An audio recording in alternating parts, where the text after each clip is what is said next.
Messieurs, dames, salon demoiselles, heureux de vous retrouver, auteur d'une saison stratosphérique, pharaonique, d'une propriété immaculée, à tel point qu'on les aurait cru invincibles. Les hommes de Jürgen Klopp se sont remis à mordre à la poussière. Comment analyser cette situation, cette mauvaise passe? Faut-il pour autant s'inquiéter? On va tenter de répondre à ces questions-là. Alors d'abord, faut contextualiser. Ils étaient en train de réaliser une saison exceptionnelle. Franchement, c'est un euphémisme de dire ça. Ils étaient sur une série de 44 matchs sans défaite, à 5 matchs d'accrocher le record des invincibles d'Arsenal. Ils étaient sur une série aussi de 18 victoires consécutives. C'était quelque chose de vraiment faramineuse. Ils étaient aussi en train de vouloir réaliser ce rêve, de finir la saison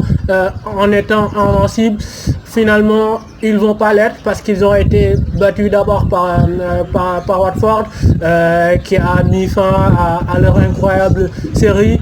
Ils sont restés, ils sont maintenant sur une série de 3 défaites sur 4 matchs, sur les 4 derniers matchs. Ce qui est un peu comment dire, qui met un peu une sorte de tache noire dans leur saison. Alors, qu'est-ce qui peut expliquer ce coup de mou, ce coup de pompe là?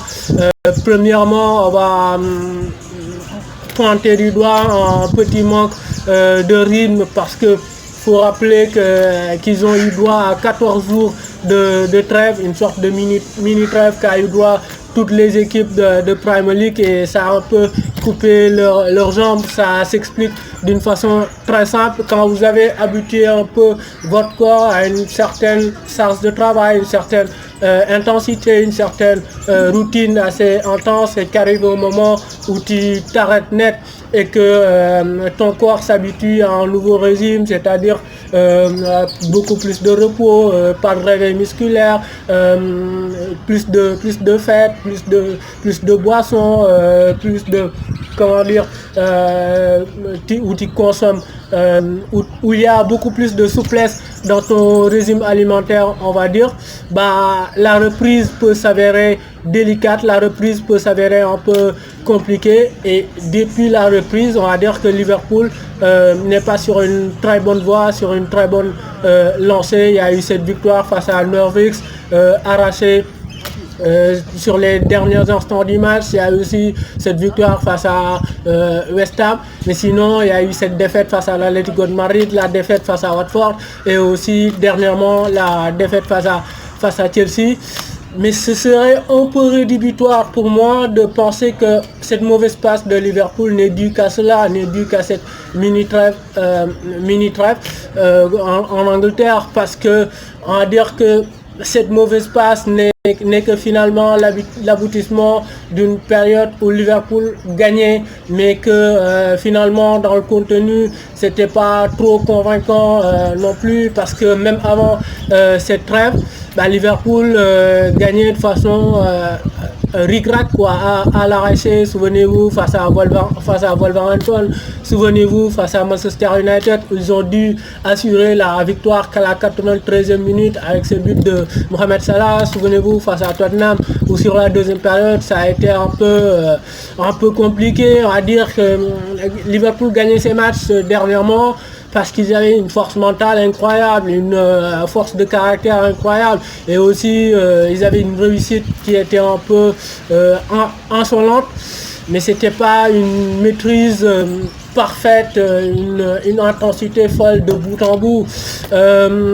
L'autre chose qui explique pour moi le mieux cette baisse de forme, c'est une lassitude physique, parce qu'on le sait, Jürgen Klopp n'est pas très adepte du turnover. On a toujours le même 11.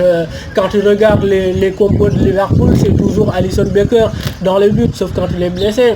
À droite, c'est toujours le même homme. À gauche, c'est toujours le même homme. Finalement, il n'y a que dans l'axe où ça tourne un peu entre Matip, Lovren et Joe Gomez. Et même là, ça dépend de l'état de forme, l'état physique de ces jours-là. Mais sinon, tu as toujours Van Dijk. Au milieu, c'est toujours le même trio Henderson, Wijnaldum et Fabinho, sauf quand quelqu'un est blessé. À l'attaque aussi, tu as le même trident, Mané, Salah et Firmino. Donc ça fait très rarement tourner. L'avantage, c'est que tu crées une certaine alchimie, des automatismes se créent plus facilement et que ça te permet de gagner plus facilement les matchs, parce que quand l'alchimie est là, bah, la machine est difficilement arrêtable. Mais l'inconvénient, c'est que vraiment, tu n'es pas à l'abri d'un petit essoufflement physique. C'est qu'à un moment, les organismes ils sont fatigués, le corps il est fatigué, et ça devient un peu compliqué de répéter les efforts, répéter les courses à haute intensité. L'autre inconvénient, c'est que vraiment quand tu fais tourner, bah, cette alchimie que tu avais avec l'équipe, cette alchimie que tu avais avec ton 11 fixe de départ, bah finalement tu l'as plus avec ce turnover là, et comme on l'a vu à Chelsea, bah ça devient un peu délicat. Et puis l'autre chose, c'est vraiment cette soudaine fragilité défensive de Liverpool, parce que Liverpool, sa véritable force, c'était vraiment cette défense de fer qui n'encaissait pas de but. Et on l'a vu sur les 4 derniers matchs, ils ont encaissé 8 buts, alors que bon, sur les 14 matchs précédents, le match face à West Ham, ils n'ont encaissé que 3 buts. Donc voilà, c'est une défense qui est devenue un peu friable. Lovren, vraiment, il n'a pas le niveau de très grand club, encore moins Liverpool. Van Dijk, ces derniers temps, il n'est pas irréprochable. Et dans les grands espaces, quand il faut un peu défendre, quand il y a un océan derrière, bah, le mec, il souffre. Notamment quand il a des fusées sur ses pattes. Souvenez-vous, Rashford avec Manchester United lui avait fait vraiment des misères. Souvenez-vous aussi, très récemment, Ismaïla Sarr lui a aussi fait des misères. On se souvient de ce deuxième but où il dépose très clairement Van Dijk. Cette défense aussi, elle n'est pas assez protégée, je trouve, parce que Fabinho, depuis qu'il est revenu de blessure, lui manque clairement de rythme. Souvenez-vous, face à Chelsea, c'est lui qui perd le ballon aux abords de sa surface de réparation et qui occasionne ce but de Chelsea. Anderson aussi leur manque très clairement, sa personnalité, son caractère manque à Liverpool très clairement en ce moment, parce que lui, il avait cette capacité à colmater les baisses, cette capacité à couvrir les montées incessantes de ses latéraux. Quand on regarde Liverpool, on voit Anderson à droite en train de couvrir Arnold, on voit Anderson jouer latéral gauche quasiment en train de couvrir Robertson. Il est vraiment partout, et vraiment cette activité manque très clairement à Liverpool en ce moment.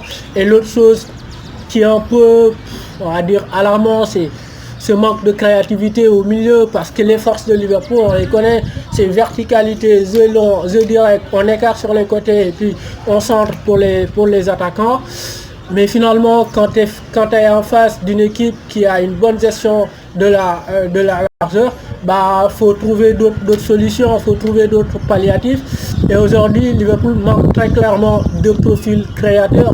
Wijnaldum, moi je l'aime bien parce que c'est un joueur qui va te marquer énormément de buts, qui va être présent tout le temps pour récupérer les seconds ballons, qui va se projeter énormément, mais c'est pas un créateur. Oxlade-Chamberlain, pour moi, c'est plus un détonateur qu'un créateur. Naby Keita, c'est vraiment le seul joueur qui a ce profil créateur, sauf que lui, bah, tout le temps il se blesse, il est jamais là, et il est aussi un peu irrégulier, un peu inconstant dans ses performances. Bah, s'il y a un secteur où Liverpool doit progresser, c'est vraiment là, parce que quand en face tu as des équipes qui sont très bien structurées, qui mettent un bloc bien compact, bien bas, bah finalement faut trouver des solutions dans l'axe, des passes tranchantes qui perforent les défenses. Et franchement, on a du mal aujourd'hui à trouver, à apporter cette dose de créativité là en ce moment dans le jeu de Liverpool. Et puis est-ce qu'il faut s'inquiéter pour autant? Moi je pense que toutes les équipes du monde ont ces périodes de moins bien. Dans une saison, ça n'existe pas une équipe au monde qui fait une saison pleine sans avoir des trous d'air, à part peut-être Arsenal avec les Thierry Henry, les Pires et tout ça. Et c'est là où tu te dis que ce qu'avait réalisé Arsène Wenger avec cette équipe était vraiment grandiose, mais sincèrement, ça n'existe pas une équipe qui fait une saison entière sans trou d'air. Et on peut se dire que ce trou d'air arrive au mauvais moment parce qu'il y a les séances de la Ligue des Champions qui arrivent là bientôt face à l'Atlético de Madrid où ils ont un handicap de 1 but à 0. Mais à Anfield, on sait qu'il peut se passer des choses magiques. Et franchement, ce sera le tournant de leur saison. Mais franchement, quoi qu'il arrive, bah, leur saison, elle est quand même réussie. Tu vas gagner vraisemblablement la Premier League alors que tu étais resté 30 ans sans la gagner. Pour moi, c'est vraiment une grosse performance, quoi. C'est la performance qui détermine, qui caractérise le mieux leur saison, parce que là, ils sont potentiellement à 22 points d'écart avec Man City. Donc, sauf hécatombe, sauf catastrophe, ils ont fini champions. Et finalement, leur saison, elle est pas si mal que ça. Allez, on va s'en limiter là. Abonnez-vous, activez la cloche, continuez à liker, continuez à partager. N'oubliez pas, faites du plaisir, c'est ici que ça se passe.